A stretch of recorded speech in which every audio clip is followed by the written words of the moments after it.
आज मु आपणଙ୍କୁ कंचा लंकार उपकारिता और किछि औषधीय गुण विषय कहबी।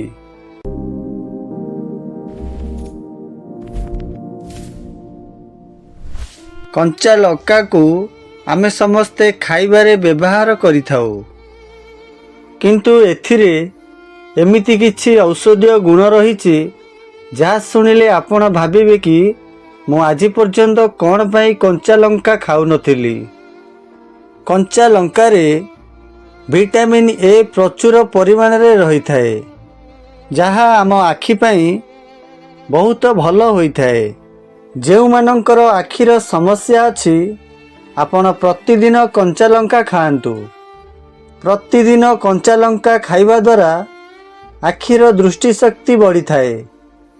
जदि आपण मने करूछंती आपणक शरीर रे रक्तर आवश्यकता अछि, तेबे आपण प्रतिदिन कंचा लंकार सेवन करंतु। यह धीरे धीरे रक्त बढ़ाइबारे साहाय्य करिथाए।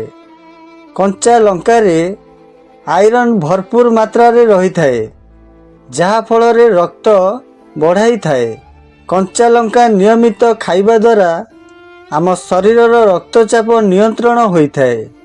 ब्लड प्रेशर रो समस्या थिले आपण नियमित कंचा लंकार सेवन करंतु, जहा फल रे ब्लड प्रेशर नियंत्रित होइथाए।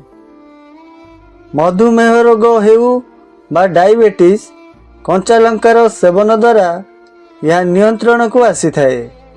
कंचा लंकारे एंटीबैक्टीरियल गुण थाए, जहा शरीर को अधिक बीमारी रक्षा करिथाए। यह ही थिला कंचा लंकार औषधीय गुण। वीडियोटी केमिति लागिला कमेंट करी आपनका मतामत निश्चय जणाइबे। रहुछि, देखा हबो परवर्ती वीडियो रे।